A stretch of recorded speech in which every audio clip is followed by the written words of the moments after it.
Hi everyone, सभी प्यारे बच्चों का वेलकम है Y D your English tutor पे। ये अपनी रिवीजन की क्लास। पूरा वीक आपने आधा आधा घंटा रोज़ दे करके एडिटोरियल्स पढ़े मेरे साथ, द हिंदू के, इकोनॉमिक टाइम्स के। उन एडिटोरियल्स में जो आपने ग्रामर कॉन्सेप्ट सीखे, जो वोकैबलरी सीखी, इस क्लास में आधे घंटे में आप रिवाइज कर लेंगे। और रिवीजन आपकी प्रिपरेशन का एक इंपॉर्टेंट पार्ट है। आगा दौड़ पीछा छोड़ नहीं करना है कि नया सीखा और पुराना भूल गए। तो जो पुराना सीख रहे हो उसको वीकली रिवाइज कर लिया करो। ऐसी 10 क्लासेस आधे आधे घंटे की हम करेंगे और इन 10 क्लासेस को आपको किसी भी एग्जाम से पहले प्ले कर लेना है। 5 घंटे में पूरी अंग्रेजी का रिवीजन आपका हो जाएगा। तो चलिए शुरू करते हैं। नए बच्चे चैनल को सब्सक्राइब कर लें, पुराने बच्चे जो हैं वीडियो को लाइक दे करके एक शेयर दे दें। पहले देख लेते हैं वोकैबलरी। क्या है अभी वोकैबलरी पिछले वीक की? ये सारे वर्ड्स वोकैब के आपने मोटे मोटे देखे थे। फ्रेजल वर्ब्स और इडियम्स की बात कर रहा हूँ, आगे जनरल वोकैबलरी बाद में देखेंगे। फ्रेजल वर्ब्स आपने ये सारी जो है इडियम्स देखी थी। सभी बच्चे यहाँ वीडियो को पॉज करें। कितनी फ्रेजल वर्ब्स हैं ये? 3, 3, 6 और 7। 7 ये इडियम्स और फ्रेजल वर्ब्स को आप एक बार मीनिंग से कनेक्ट करके देखें। मान लीजिए इन टेंडम का मीनिंग होता है C, burdened. Elephant in the room का मतलब होता है F, to tolerant something unpleasant. खुद से एक बार एग्जाम लाइक कंडीशन की तरह अपने आप को एक बार कोशिश करो देने की, है ना। फिर मैं आपको ये सारे वर्ड्स करवा देता हूँ। चलो मैं यहाँ पॉज नहीं करूँगा ज़्यादा, आप खुद से पॉज कर लेना वीडियो को। सैडल्ड विद, देखिए सैडल मैंने आपको बताया था, समझते जाओ, याद नहीं करना है, इसका मीनिंग समझना है। सैडल होती है घोड़े के ऊपर बैठने वाली गद्दी। और जिस घोड़े पे गद्दी गद्दी लगी होती है, इसके मतलब ये है कि घोड़े पे कोई ना कोई सवार होगा, घोड़े पे कोई ना कोई बर्डन जरूर रहेगी। भाई गद्दी लगेगी तो घोड़े पे कोई बैठेगा, बिना गद्दी बैठे अगर आपको बैठना नहीं है तो गद्दी क्यों लगाओगे? तो अगर घोड़ा सैडल्ड होता है गद्दी से, सैडल से, तो मतलब घोड़ा बर्डनड है, उसके ऊपर एक बर्डन आने वाली है या आ चुकी है। तो हर वो चीज़ जो सैडल विद होती है वो किसी ना किसी चीज़ से बर्डन विद होती है। ठीक है, सैडल मतलब घोड़े के ऊपर बैठने वाली सीट या गद्दी। चलिए, पुट अप विद बड़ी कॉमन सी फ्रेजल वर्ब है। इसका मतलब होता है किसी से निपटना, किसी को फेस करना, टॉलरेट करना, टैकल करना। पुट अप विद करना का मतलब होता है टू टॉलरेट समथिंग अनप्लेजेंट। अगर कोई आपसे बकवास कर रहा है लेकिन आप उसको कुछ कह नहीं पा रहे हो, है ना, छोटा है या बहुत बड़ा है, तो आप उसकी बकवास से पुट अप विद कर रहे हैं, अनप्लेजेंट बातों को सह रहे हैं, टॉलरेट कर रहे हैं। याद रखेंगे पुट में अप जरूर लगता है, पुट विद मत लगा देना। पुट अप विद पूरी फ्रेजल वर्ब है। ऑफ द टेबल, देखिए टेबल पे अक्सर वो चीज़ रखी होती है जो आपके कंसीडरेशन का एजेंडा का पार्ट हो। मान लीजिए एक मीटिंग है, मीटिंग में टेबल पे कुछ कुछ रखा हुआ है, तो क्या रखा होगा यहाँ पे? कॉमिक्स रखी होगी चाचा चौधरी वाली? नहीं, यहाँ पे रखी होंगी रिपोर्ट्स, प्रेजेंटेशंस, है ना। वही चीज़ें टेबल पे रखी जाती हैं जिन पे बात होनी है, जो कि कंसीडरेशन का पार्ट है, एजेंडा का पार्ट है। अगर आप ऑन द टेबल हैं तो आप कंसीडरेशन के अंदर हैं। अगर आप ऑफ द टेबल हैं तो आप टेबल से दूर हैं, आप कंसीडरेशन का यानी कि एजेंडा का पार्ट नहीं है। ठीक है, तो आउट ऑफ कंसीडरेशन होना। मान लीजिए सरकार एक नया कानून बनाने वाली थी, लेकिन फिर सरकार ने बोला कि ये कानून नहीं बनाएंगे, अभी के लिए नहीं बनाएंगे। तो गवर्नमेंट ये बोलेगी the proposal to enact this new law is off the table now. अब ये प्रपोजल कंसीडरेशन से बाहर है। कनेक्ट कर पाए ना? चलो, इन टेंडम का मतलब होता है इन क्लोज कोऑपरेशन, हाथ में हाथ मिला के, कंधे से कंधा मिला के कोई काम करना। टेंडम वो वाली बाइसाइकिल है जिसके मल्टीपल टायर्स होते हैं। भाई आपकी साइकिल में कितने टायर्स हैं? 2 टायर है ना। लेकिन साइकिल कभी कभी आपने देखी होगी 4, 6, 8 टायरों वाली। उसमें लोग भी कई बैठते हैं, फिर 1, 2, 3, 4, 5 सब मिलकर के पेडल्स मारेंगे इस टेंडम नाम की बाइसाइकिल में, तभी ये आगे बढ़ेगी। तो जब ये सब आगे पैडल मारेंगे तो ये आगे जाएगी, पीछे पैडल मारेंगे तो रुक जाएगी या पीछे चली जाएगी। तो वहीं टेंडम, इस बाइसाइकिल से ही इस फ्रेज को निकाला गया है। इन टेंडम किसी काम को करना, हाथ में हाथ मिला करके, कंधे से कंधा मिला के किसी चीज़ को करना। याद करने की कोशिश करो मेरे भाई, ये बनाओ इनका सारा, है ना, सिस्टम बिठाओ। जो मैं आपको चीज़ें बता रहा हूँ, रट्टा मारने से कितने वर्ड याद करोगे। चलो अगली फ्रेजल वर्ब अपने पास इडियम है, burst at the seems. Burst at the seems, मान लीजिए कट्टा ले लो, एक बोरी ले लो, और बोरी के अंदर आप जो है आटा डालने लग जाओ। आटा, ठीक है। ये जो बोरी के टांके हैं ना, इनको बोलते हैं सीम। ये टांके देख रहे हो आप, यहाँ से टांका, ये टांका पूरा, किनारे किनारे, इन किनारों को या टांकों को बोलते हैं सीम। अब इसमें आटा डालो, फिर इसको दबा दो, फिर और आटा डालो, फिर दबा दो। बोरी की कैपेसिटी है 10 kg की, आप इसमें आटा डाल बैठे हो 15 किलो। तो पता क्या होगा? थोड़ी देर बाद बोरी जो है यहाँ से आटा निकलने लगेगा, ये टांका फटने लगेगा, ये टांका फटने लगेगा। बर्स्ट करना यानी फटना, सीम मतलब टांका। जब टांके फटने लगते हैं किसी चीज़ के, तो मतलब उस चीज़ को आपने ओवर क्राउडेड कर दिया है। अगर बाजार में बहुत लोग हैं, चलने की जगह नहीं मिल रही है, तो आप बोलेंगे the market today is bursting at the seems. आज का बाजार खचाखच भरा हुआ है, किसी भी चीज़ का खचाखच भरा हुआ होना। मज़ा आया सीख करके? चलो, elephant in the room. Elephant मतलब हाथी, रूम मतलब कमरा। क्या एक बात बताओ मुझे, कमरे में हाथी हो सकता है क्या?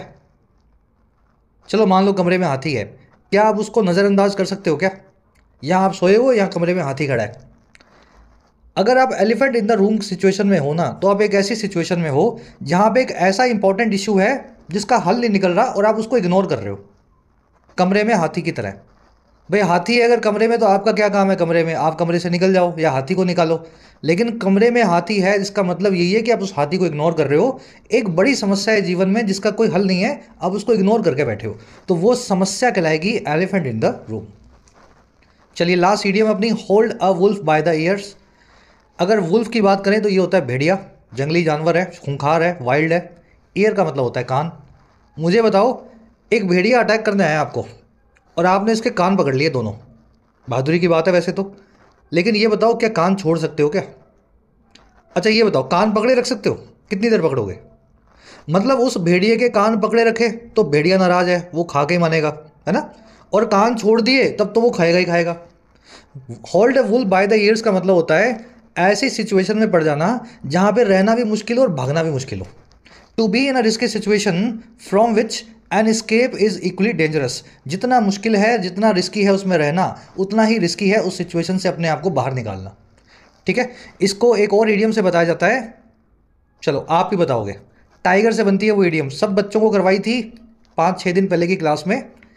टाइगर से बनने वाली कौन सी इडियम है जो hold a wolf by the ear से बिल्कुल मेल खाती है? कमेंट्स में डालना, देखें कितने बच्चों को याद है। चलिए आगे बढ़ें। फ्रेजल वर्ब और इडियम सारी हो गई हैं पूरे वीक की, और सब चीज़ें हमने की हैं बिल्कुल लॉजिक के साथ। और ज़रूर से इस टेलीग्राम ग्रुप को ज्वाइन करें सभी पीडीएफ्स और नोट्स के लिए। क्लास को एक लाइक और एक शेयर जरूर से देना। टेलीग्राम ग्रुप को ज्वाइन करने के लिए आपको @YourEnglishTutor टाइप करना है टेलीग्राम में, आपको ग्रुप मिल जाएगा। साथ ही YT ऐप पे आप तैयारी कर सकते हैं अपने एग्जाम्स की, चाहे SSC हो, डिस्क्रिप्टिव राइटिंग हो, UPSC का हो या बैंकिंग का हो। ऐप का लिंक कमेंट सेक्शन में दिया गया है। राइटिंग के कोर्स में आप सीख सकते हैं राइटिंग लगभग 60 से 70 घंटों में, फ़ायदा आप ले सकते हैं इस कोर्स का। UPSC के कोर्स में आप अपना मीडियम चेंज कर सकते हैं, किसी और लैंग्वेज से इंग्लिश में माइग्रेट कर सकते हैं। UPSC के सभी एस्पेक्ट्स कवर्ड हैं, आंसर राइटिंग, ऐसे writing, descriptive writing, CSET। SSC और बैंकिंग के कोर्स में आपको सारे वैरायटी के क्वेश्चन सोल्व करना सिखाया जाता है। 100 से 1.25 घंटों के कोर्सेज हैं, आप भरपूर अपनी प्रैक्टिस कर सकते हैं। कोई क्वेश्चन हो, क्वेरी हो, टीम का नंबर है व्हाट्सअप, आप इस नंबर पे टीम से जुड़ सकते हैं वाया व्हाट्सअप। अब नेक्स्ट फेज आ जाएगा प्रीपोजिशनल फ्रेजेस का। बहुत सारे ऐसे वर्ड्स हैं, नाउन, एडजेक्टिव्स, वर्ब्स, जिनके बाद एक प्रीपोजिशन फिक्स होता है ना? फिक्स होता है। अगर उस प्रीपोजिशन को आपको नहीं पता ना, तो यहाँ पे आपका एग्जामिनर आपसे खेलेगा। जैसे एक कॉप वर्ब है, इसके बाद में एक प्रीपोजिशन फिक्स होता है। बेंट है, इंटेंट है, स्वेयर है। स्वेयर का मतलब होता है कसम खाना। अब एक बार कोशिश करके बता दो मुझे, आपको इनके बाद में कौन सी प्रीपोजिशन जो फिक्स्ड है वो याद आ रही है? सब लोग ट्राई देंगे, सब लोग कोशिश करेंगे।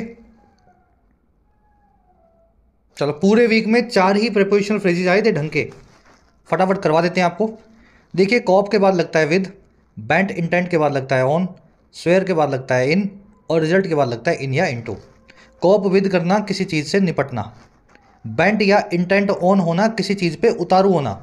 I am bent on cracking this exam, I am intent on getting succeeded, है ना, गेटिंग सक्सेस। मैं उतारू हूँ, बेंट हूँ, इंटेंट हूँ इस एग्ज़ाम को पास करने में और सक्सीड करने में। चलिए, स्वेयर का मतलब होता है कसम खाना। स्वेयर इन का मतलब होता है किसी को शपथ दिलवाना। याद रखें, दिलवाना, है ना? दिलाना भी होता है और दिलवाना भी होता है। ठीक है, स्वेयर इन करना, किसी को शपथ दिलवा के किसी कुर्सी पे, गद्दी पे बिठाना। रिजल्ट इनटू का मतलब होता है, या इन का मतलब होता है किसी चीज़ का दूसरी चीज़ में रिजल्ट होना, या उसका, है ना, नतीजा निकलना। चलिए अब आगे बढ़ते हैं। ये वोकैब का पोर्शन आपने मोटा मोटा कर लिया है। ये लास्ट पोर्शन है अपनी वोकैब का, जनरल वोकैबलरी। जो ये सारे वर्ड्स हैं, इनके मीनिंग्स मैंने सामने लिख दिए हैं, लेकिन मैच नहीं है ये। शायद यूफोरिया मीनिंग हो ट्रैक्शन का, शायद कार्नेज मीनिंग हो रिटोरिक का। एक बार इनको मैच कर लो, फिर ये वोकैब पोर्शन पूरा करके अपने क्लोज टेस्ट को सॉल्व करेंगे।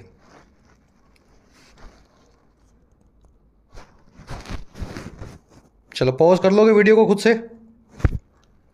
ठीक है, करवाऊँ मैच?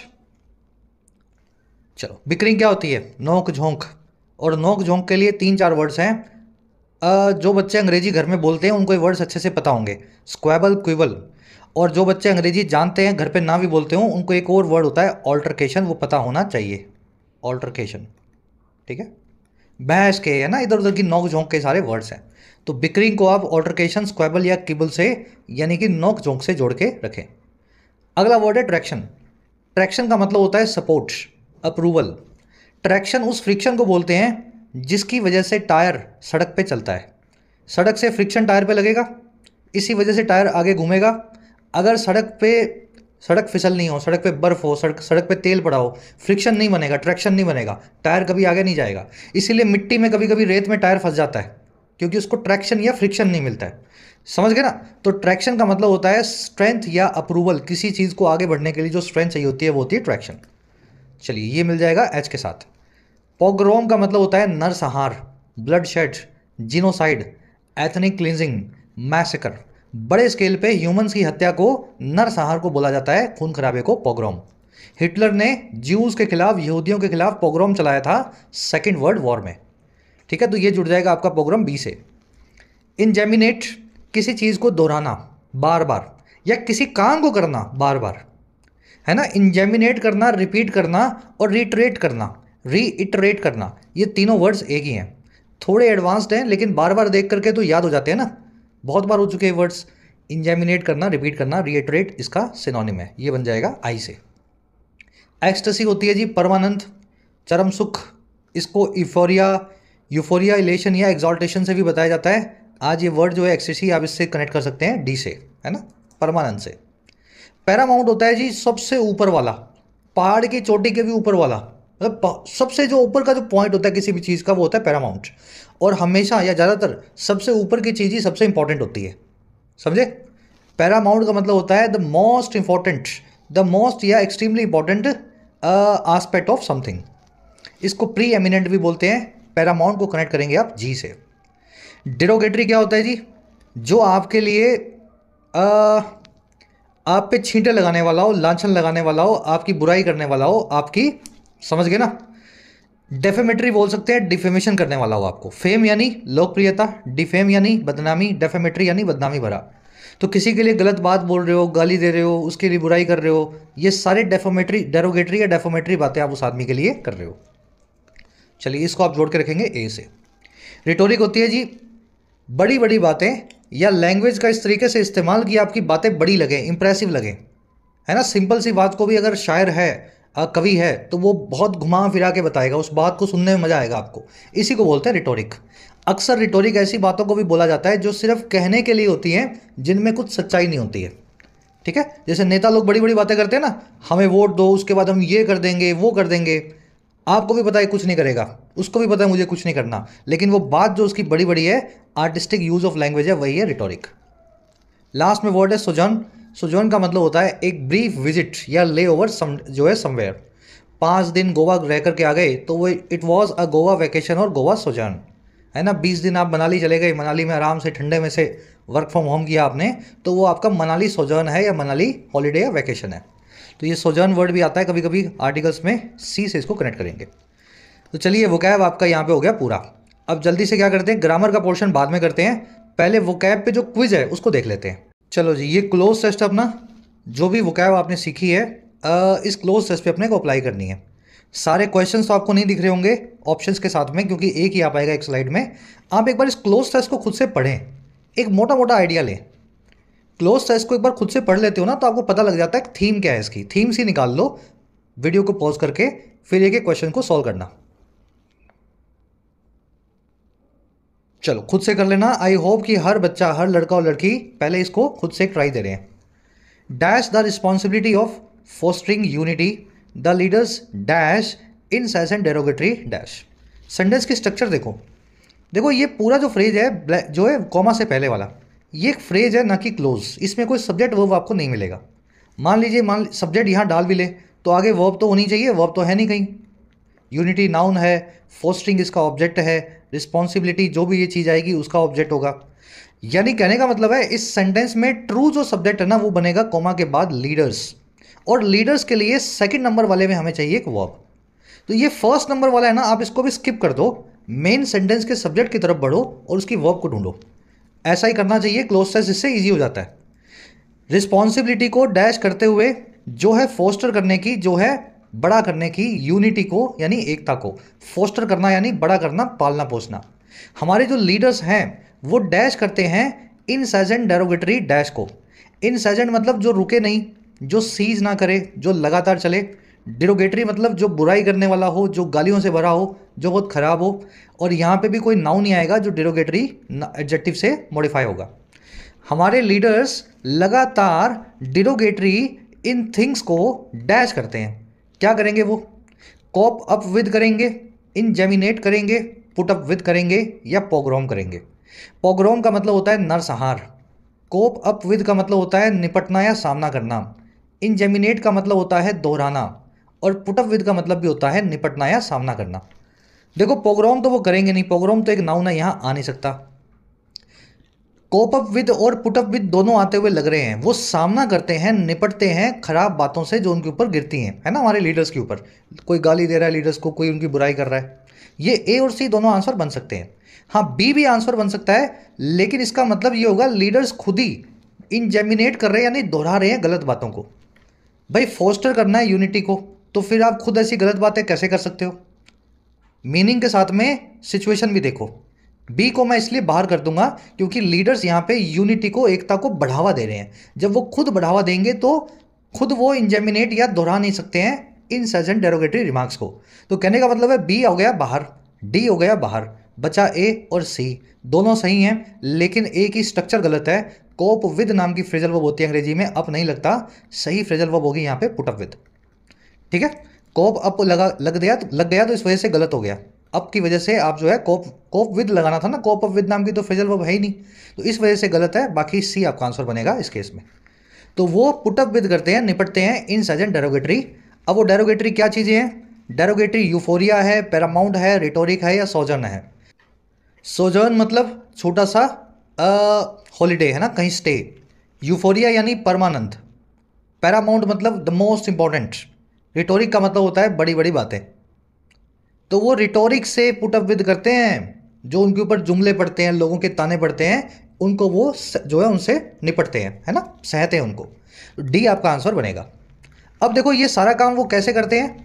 ये सारा काम करते हैं, एक नंबर को भी सॉल्व कर लेते हैं अपने। ये सारा काम करते हैं वो पुट अप विद करते हुए, सेटल्ड विद करते हुए, सॉन इन करते हुए या इन टैंडम। देखो जी, सेटल्ड विद होते हुए। वो सेटल्ड हैं, बर्डनड हैं इस रिस्पॉन्सिबिलिटी से जो है यूनिटी को फोस्टर करने की। उनके ऊपर जिम्मेदारी डली हुई है कि यूनिटी को आपको संभाल के रखना है, देश की एकता को बनाए रखना है। तो इसके लिए वो अपने ऊपर पड़ने वाली गालियों को भी, डेरोगेटरी रिटोरिक को भी पुट अप विद करने को तैयार हो जाते हैं। समझ गए? थोड़ा अच्छे लेवल का बनाया, लेकिन मज़ा आना चाहिए ना आपको भी। इजी तो फिर मिल ही जाएगा आपको इंटरनेट पे, है ना, इजी वाले तो। चलो अब आगे बढ़ते हैं। फर्स्ट में आ जाएगा settled with the responsibility. Second में आ जाएगा the leaders put up with the incessant derogatory. और डेरोगेटरी क्या है? डेरोगेटरी है रिटोरिक। आगे कह रहा है जी, इंटेंट एट विद ऑन या by avoiding a democratic collapse they dash the paramount need for constructive dialogue. Again subject जो यहाँ पे मिलेगा वो आपको मिलेगा दे। इंटेंट एक एडजेक्टिव है, ये पूरा एडजेक्टिवल फ्रेज है। कह रहा है जी डैश होकर के, इंटेंट होकर के। इंटेंट होना यानी उतारू होना, बताया था ना मैंने आपको, इंटेंट या बेंट होना, किसी चीज़ पे उतारू होना। उतारू होकर के कि वो अवॉइड करेंगे देश में डेमोक्रेसी के कोलैप्स को, वो लोग इस काम को किया करते हैं। जब भी किसी चीज़ पे इंटेंट या बेंट होंगे तो आप यूज़ करेंगे ऑन का, यहाँ लगेगा इंटेंट ऑन। और वो करते क्या है फिर? उतारू होकर के वो दे, पांचवें में देखना है अपने को, just a minute. They reiterate traction in tandem या बिकर। बिकर का मतलब नोक झोंक करना, ट्रैक्शन का मतलब है सपोर्ट, इन टेंडम का मतलब है इन क्लोज कोऑपरेशन, रिट्रेट का मतलब है रिपीट करना, इंजेमिनेट करना। वो दोहराते हैं उस पैरामाउंट नीड को जो है कंस्ट्रक्टिव डायलॉग की। बार बार वो बोलते हैं कि कंस्ट्रक्टिव डायलॉग करो, हमें डेमोक्रेटिक कोलैप्स जो है कंट्री में नहीं होने देना। ठीक है, तो पांचवें में दे रीइटरेट यानी ए आपका आंसर बनेगा।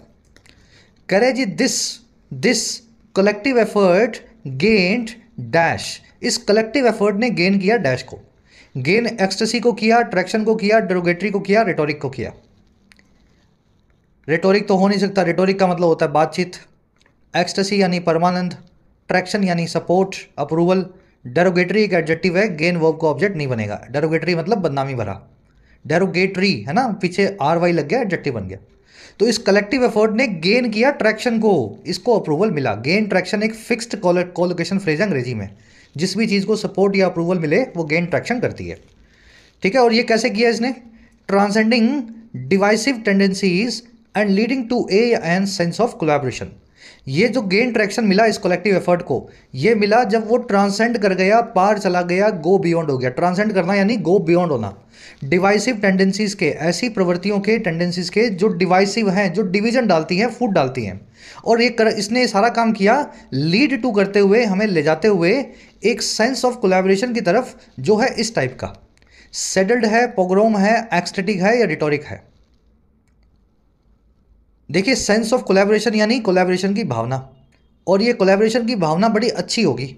डिवाइसिव टेंडेंसीज को आपने छोड़ दिया है ना, इस पूरी चीज़ को ट्रैक्शन मिला, लोग एक साथ यूनिटी में आए, तो वो जो मतलब सेंस ऑफ कोलैबोरेशन है वो एक्सटेटिक है, परमानेंट से भरा है, ठीक है। एक्सटेसी, एक्सटेसी बन जाएगा नाउन और एक्सटेटिक बन जाएगा एडजेक्टिव, जो कि इस सेंस को मॉडिफाई करेगा। रिटोरिक तो खुद ही एक नाउन है, पोग्रोम भी एक खुद ही नाउन है। पोग्रोम का मतलब है नरसंहार। सैडल्ड एक एडजेक्टिव है, लेकिन सैडल्ड का मतलब होता है बर्डन से दबा हुआ, है ना, बोझ के तले दबा हुआ। तो ये सेंस ऑफ कोलैबोरेशन सैडल्ड नहीं होगा, बोझ के तले नहीं होगा, ये एक्सटेटिक होगा, ये परमानेंट से भरा होगा। आगे आप चाहें तो पढ़ सकते हैं, इससे आपको कॉन्टेक्स्ट मिलेगा। जो आपने ऊपर आंसर देखे हैं उनका आपको थोड़ा सा कंफर्मेशन हो जाएगा। Of the table were the divisive measures, सभी के सभी वो डिवाइसिव मेजर्स जो हैं वो ऑफ द टेबल थे, कंसिडरेशन से बाहर थे। जिन्होंने फ्यूल किया था, दैट हैड फ्यूल्ड टेंशन, जिन्होंने तनाव को समाज में भड़काया था। अब वो सभी के सभी समझ गए ना, बाहर थे, खेल से बाहर थे, वो ऑफ द टेबल थे। In this new era the leaders were determined, इस नई एरा में लीडर्स डिटर्मिन्ड थे, एकदम संकल्पबद्ध थे, तैयार थे। टू बिल्ड ब्रिजेस, ताकि वो ब्रिजेस को बिल्ड करें, झगड़ों को सुलझाएं। बिल्ड ब्रिजेस करना, झगड़े सुलझाना। And cultivate a thriving United community, और वो कल्टिवेट करें, फोस्टर करें, बनाएं एक बड़ी ज़्यादा थ्राइव करती हुई, डेवलप करती हुई, ग्रो करती हुई यूनाइटेड कम्युनिटी को, एक रह करके बनने वाली जो है समाज को, ठीक है। तो इससे थोड़ा कॉन्टेक्स्ट आपको और मिल गया कि ऊपर जो आपने आंसर डाले हैं वो सही डाले हैं, गलत डाले हैं। चलो जी, ये हो गया आपका वोकैब का पोर्शन। होपफुली बहुत हैवी नहीं हुआ हो। पूरे वीक को जब एक साथ आप इकट्ठा करते हो तो थोड़ा हैवी हो जाती है डोज, है ना। अब आएंगे अपने ग्रामर पोर्शन पे। 5 या 4 कॉन्सेप्ट्स हैं वो जो ग्रामर के आपने सीखे थे। फर्स्ट कॉन्सेप्ट ये था कि WH words, what, where, why, which, how, when, जब भी ये स्टार्ट में आ जाए सेंटेंस के, और सेंटेंस में क्वेश्चन मार्क हो यानी सवाल पूछा गया हो, तो आपको इन्वर्जन करना है, यानी कि हेल्पिंग वर्ब को सब्जेक्ट से पहले रखना है इन वर्ड्स के बाद। और अगर ये सेंटेंस के बीच में आए, सेंटेंस के बीच में आए, तब कोई इन्वर्जन नहीं करना है। हेल्पिंग वर्ब को इन जो है सब्जेक्ट के पहले नहीं रखना है या इन वर्ड्स के बाद में नहीं रखना है। प्रैक्टिकली देखेंगे, why the CEO has resigned, CEO ने क्यों रिजाइन किया है। Why the CEO has resigned, sentence के शुरू में आ रहा है WH word why, question mark भी है, लास्ट में सवाल भी पूछा हुआ है, तो इन्वर्जन करवाना जरूरी था। आपको यहाँ पे हैज़ जो वर्ब है इसको वाई के बाद में रखना होगा। Why has the CEO resigned. लेकिन दूसरा सेंटेंस देखो, why we are still figuring out why has the CEO जो है रिजाइंड लिखना था ना, यहाँ पे रिजाइन कर लेना, रिजाइंड। हम अभी भी फिगर आउट कर रहे हैं, जानने की कोशिश कर रहे हैं कि CEO ने रिजाइन क्यों किया। अब यहाँ पे वाई आया सेंटेंस के मिड में, स्टार्ट में तो नहीं आया, और लास्ट में लगा हुआ है फुल स्टॉप, क्वेश्चन मार्क नहीं लगा हुआ, मतलब यहाँ पे इन्वर्जन नहीं करना। और अगर इन्वर्जन नहीं करना है तो ये हैज़ जो है CEO के पहले नहीं आएगा, इसको यहाँ से हटाओ, इस हैज़ को CEO के यानी सब्जेक्ट के बाद लगाओ, हैज़ रिजाइंड। तो समझ गए, फर्स्ट केस में हैज़ जो है CEO से पहले आएगा, वाई के बाद। लेकिन सेकंड केस में हैज़ CEO के बाद में आएगा, वाई के बाद नहीं आएगा। बस अब यही कन्फ्यूजन होती है बच्चों को कि यहाँ तो ऐसे किया और यहाँ ऐसे किया। तो ये कॉन्सेप्ट समझ लो, वाई की पोजीशन देख लो और उसके हिसाब से देख लो वर्ब का क्या करना है। ये सारे WH वर्ड्स के साथ अप्लाई होगा। How she crack this exam so easily, उसने क्रैक कैसे किया इस एग्जाम को इतना आसानी से। सवाल पूछा गया है, लास्ट में क्वेश्चन मार्क लगा है, हाउ से सेंटेंस शुरू हो रहा है, यानी आपको यहाँ पे हेल्पिंग वर्ब को हाउ के बिल्कुल बाद में रखना होगा, सब्जेक्ट यानी शी से पहले। हेल्पिंग वर्ब यहाँ पे है नहीं, पास्ट इंडेफिनिट टेंस है। पास्ट इंडेफिनिट टेंस की हेल्पिंग वर्ब होती है डिड। तो क्या करेंगे, आप यहाँ से डिड को निकाल के हाउ के बाद में रखेंगे, और डिड के साथ में हमेशा बेस फॉर्म आती है वर्ब की, तो यहाँ लिखेंगे crack. How did she crack this exam easily. Second sentence में क्या हुआ, she told us how did she crack this exam easily. उसने हमें बताया कि कैसे उसने इस एग्जाम को ईजिली क्रैक किया। यहाँ पे हाउ बीच में आ रहा है, लास्ट में क्वेश्चन मार्क नहीं आ रहा है, मतलब यहाँ पे इन्वर्जन नहीं होगा। डिड को गलत रखा हुआ है, यहाँ पे निकाल दो और इसको पास्ट इंडेफिनिट बना दो, क्रैक लिख दो यहाँ पे, ठीक है। इस डिड को निकाल के यहाँ पे क्रैक लिख दो। चलिए लास्ट वाला क्वेश्चन मैंने आपको क्विज में दिया था during the editorial. Employees were happy when was a new bonus announced by the company. Employees बड़े खुश थे जब एक नया बोनस अनाउंस किया गया कंपनी के द्वारा। भाई साहब व्हेन जो है बीच में आ रहा है, मिड में, लास्ट में क्वेश्चन मार्क नहीं लगा हुआ, यानी ये सेंटेंस जो है इन्वर्जन नहीं मांग रहा। तो एक न्यू बोनस जो है, सब्जेक्ट जो है, इसकी वर्ब इससे पहले ना रखे बल्कि इसके बाद रखे। यहाँ से हटा के लिखे a new bonus was announced, ठीक है, when a new bonus was announced. तो ये था अपना पहला कॉन्सेप्ट, फर्स्ट लास्ट वीक में हो गया अच्छे से और आपने इसको भी रिवाइज भी कर लिया। सेकंड पे आ जाओ, लास्ट में क्विज है छोटा सा, उसको सॉल्व करना है ना। सेकंड कॉन्सेप्ट ये कहता है जी, अगर आपके पास दो चॉइसेस हैं और उनमें से एक को चुनना है तो आप यूज़ करें ईदर का। अगर दो चॉइसेस हैं और उनमें से एक को चूज़ करना है तो यूज़ करें ईदर का। और अगर आपको दोनों में से एक को भी चूज़ नहीं करना है तो यूज़ करें नीदर का। लेकिन दो में से एक की बात हो रही है। मान लीजिए आपके पास कई हैं, दो से ज़्यादा हैं, 3 है, 4 है, 5 है, उनमें से एक को चूज़ करना है तो यूज़ करें एनी का, और एक को भी चूज़ नहीं करना है तो यूज़ करें नन का। 5 दोस्त हैं, अगर उनमें से एक को चूज़ करना है तो यूज़ करेंगे किसका, एनी का। लेकिन 2 दोस्त हैं, उनमें से एक को चूज़ करना है तो यूज़ करेंगे ईदर का। 5 दोस्तों में से एक को भी यूज़ नहीं करना है, चूज़ नहीं करना है, एक को भी दोस्त नहीं बनाना है तो यूज़ करेंगे नन का। और 2 में से एक को भी चूज़ नहीं करना है किसी काम के लिए तो यूज़ करेंगे नीदर का। तो 2 के लिए ईदर नीदर, 2 से ज़्यादा के लिए एनी और नन, लेकिन काम करेंगे सिर्फ एक को बाहर निकालने का किसी ग्रुप में से। मेरे ख्याल से कॉन्सेप्ट ये समझ लोगे तो बड़ा इजी है, थोड़ा सा एक बार दिमाग में फ्रेमवर्क बनाना होगा आपको, है ना। 2 आपके पास चॉइस हैं, 3 चॉइस हैं, बस इतना अपने दिमाग में थोड़ा इमेजिन करो। क्वेश्चन देखोगे भी इजीली हो जाएगा ये। She cross the road only when there were no vehicles coming from इधर या एनी साइड। वो रोड को क्रॉस किया करती थी जब वो देखती थी कि कोई भी व्हीकल ना आ रहा हो किसी भी साइड से। मुझे बताओ रोड की कितनी साइड्स होती हैं? आप सड़क क्रॉस कर रहे हो, सड़क पार कर रहे हो, कितनी साइड होंगी भाई? सीधी सड़क होगी, एक लेफ्ट एक राइट, बीच में से आप पार कर लोगे, ऐसा ही होगा ना। तो जब 2 में से एक साइड पकड़नी है तो आप यहां पे यूज करेंगे ईदर का, ना कि एनी का, ठीक है। कमिंग फ्रॉम ईदर साइड, जब किसी भी एक साइड से व्हीकल ना आ रहा हो तो उस केस में वो रोड पास कर जो है क्रॉस करती है। दोनों साइड से अगर व्हीकल आ रहे हो तो वो रोड को क्रॉस नहीं करती है। चलो, वैसे ईदर साइड जो है ना, ये फ्रेज अंग्रेजी में ईदर साइड फ्रेज का मतलब ये भी होता है बोथ साइड्स। ईदर साइड एक फ्रेज अंग्रेजी में जिसको मॉडर्न अंग्रेजी में बोला जाता है बोथ साइड्स, ठीक है। तो वो फिर किसी दिन समझाएंगे, वो अब आगे हो जाएगा, लंबा काम है ना, छोड़ो अभी। चलो अगला देखो, नीदर या नन ऑफ हर कर लेना, her parents was hurt in the accident. उसके पेरेंट्स में से कोई भी एक्सीडेंट में हर्ट नहीं हुआ। उसके पेरेंट्स में से एक भी जो है एक्सीडेंट में हर्ट नहीं हुआ। एक को चूज करना है, लेकिन पेरेंट्स 2 ही हैं तो 2 में से एक को चूज करना है। 2 में से एक को चूज करना है तो यूज करेंगे नीदर का, ठीक है। यहाँ पे एनी साइड नहीं होगा, यहाँ पे ईदर साइड होगा। यहाँ पे नन ऑफ द पेरेंट्स नहीं होगा, यहाँ पे either neither of the parents होगा। पेरेंट 2 ही होते हैं ना, माता और पिता। 2 में से एक भी हर्ट नहीं हुआ तो एक 2 में से नहीं, मतलब नीदर का इस्तेमाल होगा। The proposal found support from neither या none of the 182 member countries of the UN. Proposal को सपोर्ट मिला 182 में से एक कंट्री से भी नहीं। नीदर या नन ऑफ द 182 कंट्रीज, भाई साहब 182 हैं, 2 से ज़्यादा हैं तो नीदर का इस्तेमाल नहीं हो सकता, इस्तेमाल करेंगे नन का। Feel free to order either या any of the dishes from the menu. Feel free करें यानी आप फ्री हैं, आप आज़ाद हैं ऑर्डर करने के लिए कोई भी डिश को इस मेन्यू से। देखो मेन्यू में 2 डिश भी हो सकती हैं और 20 भी हो सकती हैं, 200 भी हो सकती हैं, लेकिन जनरली 2 डिशेस का मेन्यू नहीं होता, जनरली नहीं होता। मान लीजिए एक ऐसी दुकान गए हैं जहाँ पे 2 ही चीज़ें हैं, दाल और रोटी, मतलब ऐसा ढाबा है, रेस्टोरेंट है जहाँ पे 2 ही डिश है आपके पास, दाल और रोटी। तो फिर मेन्यू क्यों लेकर के आएगा वो आपके पास? लाएगा मेन्यू? मेन्यू खोलोगे आप, एक पेज पे दाल लिखा होगा, एक पेज पे रोटी लिखा होगा, ऐसा होगा? जनरली मेन्यू में 50, 20, 30 आइटम्स होती हैं, तभी मेन्यू आपको दिया जाता है।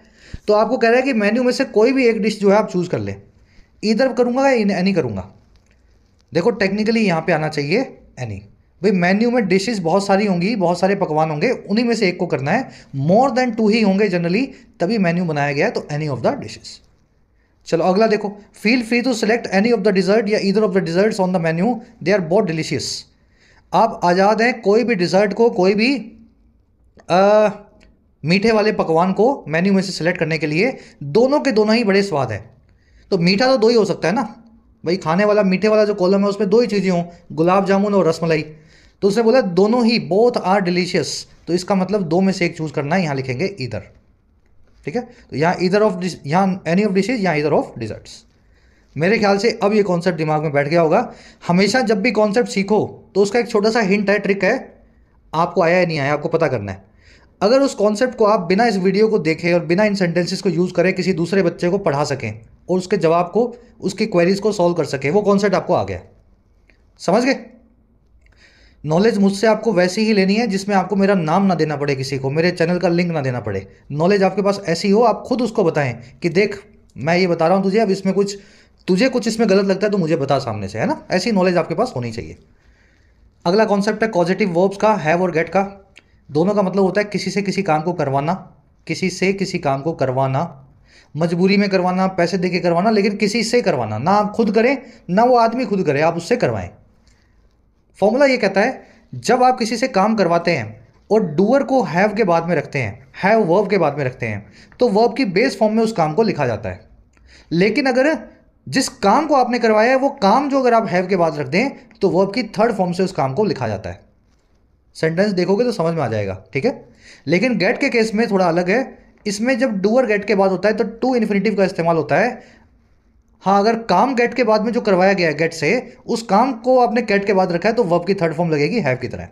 यानी कि रिसीवर हैव या गेट के बाद में होगा तो V3 ही लगेगी दोनों में। लेकिन जब डूअर हैव या गेट के बाद में होगा तो हैव लेगा वर्ब की बेस फॉर्म को, गेट लेगा टू इन्फिनेटिव को। अब देखो क्वेश्चंस, ये चारों क्वेश्चंस में आपको रिलीज वर्ब को यूज करना है सूटेबल तरीके से। The police had the kidnapper release the hostages. Police ने हैड यानी ये काम करवाया, और किससे करवाया? किडनैपर से करवाया। और क्या काम था? रिलीज करना, हॉस्टेजेस को छोड़ देना, बंदियों को, कैदियों को। पुलिस वालों ने कैसे भी करके किडनैपर को मजबूर किया कि अपने हॉस्टेजेस को, बंदियों को छोड़ दे। देखो जी, जिससे काम करवाया किडनैपर, वो हैव वर्ब के बिल्कुल बाद में आ रहा है, पॉजिटिव के। अगर डूअर बाद में आ जाए तो वर्ब कौन सी यूज होगी? Base form. यहां लिखेंगे रिलीज द हॉस्टेजेस, ठीक है। लेकिन दूसरा सेंटेंस देखो, the police had hostages release by the kidnapper. Police ने हॉस्टेजेस को रिलीज करवाया किडनैपर के थ्रू। समझे मेरी बात? यहां पे रिलीज वर्ब जो है इसका डूअर किडनैपर है, और रिलीज जिसको किया गया है वो है हॉस्टेज, वो है इस एक्शन का रिसीवर। और रिसीवर को आपने वर्ब के बाद में रखा है, तो इस केस में यहां लगेगा V3, रिलीज लिखना पड़ेगा। Simple concept. अब वर्ब देख लो, एक्शन का रिसीवर अगर उसके बाद में है तो एक्शन को बेस फॉर्म में रख दो। अगर एक्शन को रिसीवर उसके बाद में है तो एक्शन को थर्ड फॉर्म में रखो, और अगर डूअर बाद में है तो एक्शन को बेस फॉर्म में रखो। गेट के साथ भी यही करना है। यहाँ पे हैड की जगह गॉट लगा दिया, लेकिन गॉड में जब डूअर होता है तो वो लेता है 2 प्लस में वर्ब की बेस फॉर्म, तो got the kidnapper to release the hostages. लेकिन गॉड के बाद में अगर आप हॉस्टेजेस को रख देंगे, एक्शन के रिसीवर को रख देंगे, छोड़ा किसको गया है? हॉस्टेजेस को, तो आप यहाँ पे लिखेंगे रिलीज्ड। वर्ब की थर्ड फॉर्म गेट और हैव दोनों लेती हैं। मेरे ख्याल से कॉन्सेप्ट को मैंने कंफ्यूज नहीं किया ज़्यादा। बहुत डिटेल में तो आपको ग्रामर सीरीज में करवाया गया आधे घंटे में, एडिटोरियल में भी काफ़ी डिटेल में करवाया जाता है। यहाँ पे आपको मैं रिवीजन करवाने की कोशिश कर रहा हूँ, तो थोड़ा सा अगर पहले आपको रेफरेंस मिला होगा इस कॉन्सेप्ट का तो बड़ा इजीली रिवीजन आपका हो जाएगा। लास्ट क्वेश्चन मैंने आपसे पूछा था क्विज के दौरान एडिटोरियल में, बहुत बच्चों का गलत था, इसको भी करवा देता हूँ। After the journey I had to get my car to be repaired and washed in a nearby garage. Journey के बाद में मुझे इस काम को करना पड़ा, आई हैड टू। देखो हैड यहाँ पे has to, have to, had to वाला मजबूरी वाला वर्ब है, पॉजिटिव वर्ब नहीं है। पॉजिटिव वर्ब होती तो इसके बाद डूअर या रिसीवर होता, यहाँ तो टू लगा हुआ है। समझे मेरी बात को? पॉजिटिव वर्ब है यहाँ पे गेट। हैव तो पॉजिटिव वर्ब नहीं है, हैव यहाँ पे एक मजबूरी की बात कर रहा है। I have to, I had to, I had to go, I had to eat. तो I had to get my car.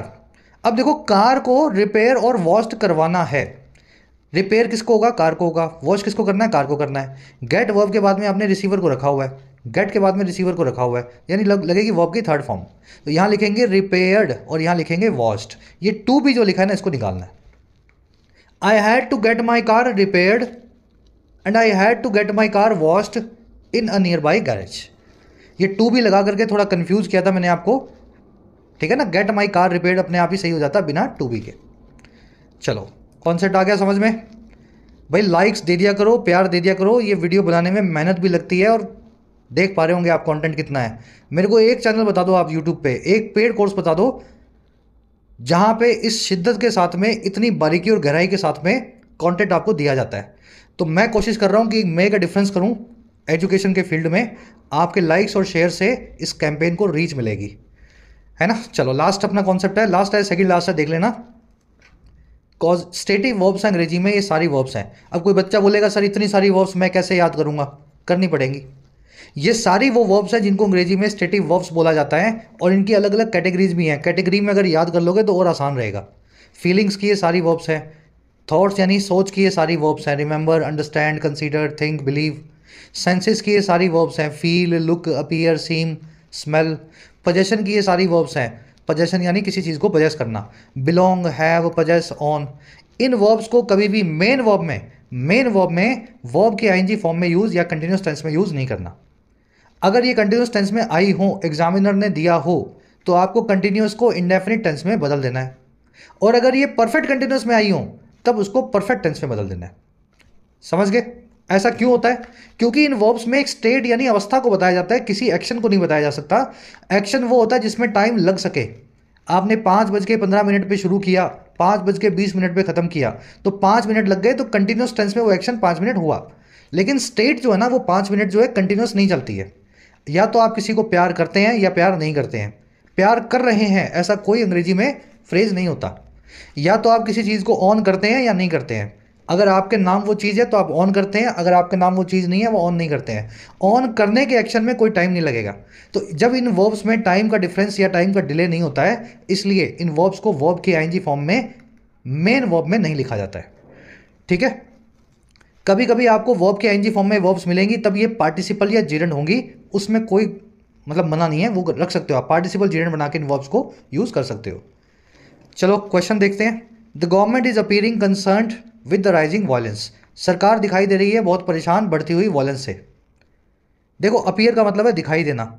दिखाई देने की जब भी बात हो, अपीयर वर्ब का इस्तेमाल हो, तब उस केस में दिखाई देने की बात हो, सेंसेस की बात हो, तो आपको इसको वर्ब के आईएनजी फॉर्म में यूज़ नहीं करना है। कंटिन्यूस से इसको प्रेजेंट इंडेफिनिट टेंस बनाओ। प्रेजेंट कंटिन्यूस है ना, तो इज अपीयरिंग से यहाँ लिख दो अपीयर्स। Government appears. ठीक है। She is appearing in the court today. वो कोर्ट में आज अपीयर हो रही है। क्या करें यहाँ पे? शी अपीयर्स लिख दूँ? नहीं, इससे पंगे नहीं लेने। अपीयर वर्ब के कई मीनिंग्स हैं। मैं कह रहा हूँ सेंसेज वाला मीनिंग जब आए, दिखाई देने वाला, तभी इस पंगे को आपको करना है।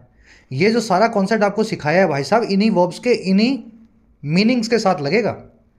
अपीयर का मतलब ये भी होता है कहीं पे प्रेजेंट होना। कोर्ट में अपीयर हो रही है मतलब कोर्ट में आने वाली है, वो कोर्ट में प्रेजेंट होगी, वो आज उसकी तारीख है। तो यहाँ पे दिखाई देने की बात नहीं हो रही, यहाँ पे प्रेजेंट होने की बात हो रही है। तो ये इज अपीयरिंग वर्ब बिल्कुल सही है। इसी कॉन्टेक्स्ट में, इसी मीनिंग के साथ में ये वर्ब जो हैं स्टेटिव होंगी। अगर इनके कोई और मीनिंग्स हैं, वहाँ पे इनको स्टेटिव वर्ब नहीं बनाना है। Most celebrities are owning villas and luxury cars. ज़्यादातर सेलिब्रिटीज़ जो हैं वो ऑन कर रहे हैं, वो मालिक हैं विलाज के और लग्जरी कार्स के। ऑन करना, मालिक बनना एक स्टेटिव वर्ब है। इसको आईएनजी फॉर्म में ना लिखें, आप ये लिखें most celebrities own indefinite tense में। लेकिन ये देखो, the actor was accused of possessing unlicensed weapons. Actor जो है अक्यूज्ड था, आरोपी था, पजेस करने का, मालिक होने का या कब्जे में रखने का अनलाइसेंस्ड वेपन्स को, गैर कानूनी हथियारों को। पजेस वर्ब स्टेटिव है, लेकिन मेन वर्ब की तरह यहाँ नहीं आई है। यहाँ पे पजेस जो है ऑफ प्रेपोजिशन का ऑब्जेक्ट है, वर्ब के आईएनजी फॉर्म जीरेंड है। तो बताया था ना आपको भाई साहब, जब ये मेन वर्ब्स नहीं है तो पंगे नहीं लेने हैं। ये एक जीरेंड है, पजेसिंग यहाँ पे लग सकता है, कोई दिक्कत नहीं है। समझ गए ना? अगर मेन वर्ब होती है फिर पजेस लगाना पड़ता है, इसको वर्ब के आईएनजी फॉर्म हटानी पड़ती है। जीरेंड पार्टिसिपल में स्टेटिव वर्ब्स बिंदास वर्ब की आईएनजी फॉर्म में आ जाती हैं। चलिए कॉन्सेप्ट नंबर 4 हो गया। अब है लास्ट कॉन्सेप्ट नंबर 5। इसको मैंने एडिटोरियल में थोड़ा लंबा करके बताया था, यहाँ ईजी करके बता रहा हूँ। दो चीज़ों को हमेशा देखें, अगर कोई सेंटेंस में एडवर्ब दी गई है पास्ट की, या फिर उस सेंटेंस में एक्शन का जो डूअर है वो जा चुका है, डेड है, वो जिंदा नहीं है, मृत है, तो उस केस में हमेशा पास्ट टेंस का इस्तेमाल हो। समझ गए? एडवर्ब पास्ट की दी गई है और डूअर डेड है, दोनों में से कोई भी केस हो जाए, या दोनों में से दोनों ही केस हो जाए, है ना, एक भी हो जाए दोनों हो जाए, तो उस केस में आपको प्रेजेंट टेंस का इस्तेमाल नहीं करना है, पास्ट टेंस ही लगेगा। ICC cricket, Indian cricket team has won the ICC world cup in 2011। Bharat की cricket team ICC world cup को जीत चुकी है 2011 में। 2011 एडवर्ब ऑफ पास्ट है, पास्ट का कोई भी टाइम मिल जाए, 2011, 2010, last day, last month, last year, yesterday, last hour, अगर टाइम बीत चुका है, एडवर्ब ऑफ पास्ट है, तो आप प्रेजेंट टेंस का इस्तेमाल नहीं कर सकते। आप हैज़ वन की जगह लिखेंगे वन। ठीक है, इंडेफिनिट टेंस लगा दो यहाँ पे। The cricket team won the cricket world cup in 2011। और दूसरा देखो, the cricket team has won 2 ICC world cups. Cricket team जीत चुकी है 2 आईसीसी वर्ल्ड कप्स को। मेरे को ये बताओ, क्या कोई पास्ट का टाइम दिया गया है? बिल्कुल नहीं दिया गया। जब दिया ही नहीं गया तो फिर यहाँ पे हैज़ वन में कोई दिक्कत नहीं है, आराम से बिंदास लगाओ। पास्ट का टाइम लगा लेने के बाद आप उस घटना को, उस एक्शन को पास्ट में कन्फाइन कर रहे हो, लिमिट कर रहे हो। लेकिन अगर नहीं लगाया तो फिर कन्फाइन होने की कोई बात ही नहीं है, आप प्रेजेंट टेंस का इस्तेमाल कर सकते हैं। अब 2 सेंटेंसेज हैं, सभी बच्चे खुद से ट्राई करेंगे इनको। SRK has acted in several blockbuster movies. SSR has acted in several blockbuster movies. SRK काम कर चुका है, शाहरुख खान काम कर चुका है कई ब्लॉकबस्टर मूवीज में, सुशांत सिंह राजपूत काम कर चुका है कई ब्लॉकबस्टर मूवीज में। क्या ये दोनों एक्टेड सही है? Has acted. देखो, SRK के साथ में सही है, SSR के साथ में गलत है। SSR is dead. Sushant Singh Rajput की मौत हो चुकी है। जो आदमी मौत हो चुकी है जिसकी, वो सेवरल ब्लॉकबस्टर मूवीज में काम कर चुका है। अब ये घटना को आप चेंज नहीं कर सकते। अब इस मान लीजिए 10 मूवीज में वो काम कर चुका है, 10 लिख देता हूँ यहाँ, 10 का 11 नहीं हो सकता। हो सकता है क्या भाई? SSR जब है ही नहीं, जिस चीज़ को, एक्शन को आप चेंज कर ही नहीं सकते, जो एक्शन पास्ट का है, जो एक्शन किसी डेड आदमी से कनेक्टेड है, उस एक्शन को कभी प्रेजेंट में नहीं बताना है। हाँ, शाहरुख ने ब्लॉकबस्टर 10 दिए हैं, सेवरल दिए हैं, 10 की जगह वो 15 भी कर देगा, 25 भी कर देगा, 50 भी कर देगा, तो इसका काम अभी भी बदला जा सकता है। इसलिए यहाँ पे प्रेजेंट टेंस लगेगा, यहाँ पे पास्ट टेंस ही लगेगा, है ना। तो यहाँ पे हैज़ को और यहाँ से भी हैज़ को आपको निकालना है। चलिए, ये हो गया आपका ग्रामर का पूरे वीक का रिवीजन। अब देखो, छोटा सा क्विज है ग्रामर वाला भी करवाने को, तो ये भी करवा दूं मैं, फिर वो क्या, कुछ बच्चे क्या नकारा हो जाते हैं, सब कुछ टीचर ही करवा देगा तो फिर बच्चा क्या करेगा। तो ये दोनों जो क्वेश्चंस हैं, 3 इनमें एरर्स हैं, मैंने कमेंट सेक्शन में इनको सही करके डाल दिया है। ठीक है, खुद से ट्राई दो। 6 में से कितने मार्क्स मिले? इनफैक्ट ये 6 और पीछे वाला जो क्विज था उसमें 7 क्वेश्चन थे। तो आउट ऑफ 13 आपको कितने मार्क्स मिले कमेंट से बताना। क्लास को एक लाइक और एक शेयर भी जरूर से देना, प्यार मिलता रहेगा। इस सीरीज को इतनी मेहनत के साथ में मैं और मेरी टीम ला करके हर वीक आपको देंगे, है ना। 10 मेरे ख्याल से क्लासेस हो जाएंगी, उससे आपका पूरा बढ़िया सा अच्छा सा रिवीजन हो जाएगा।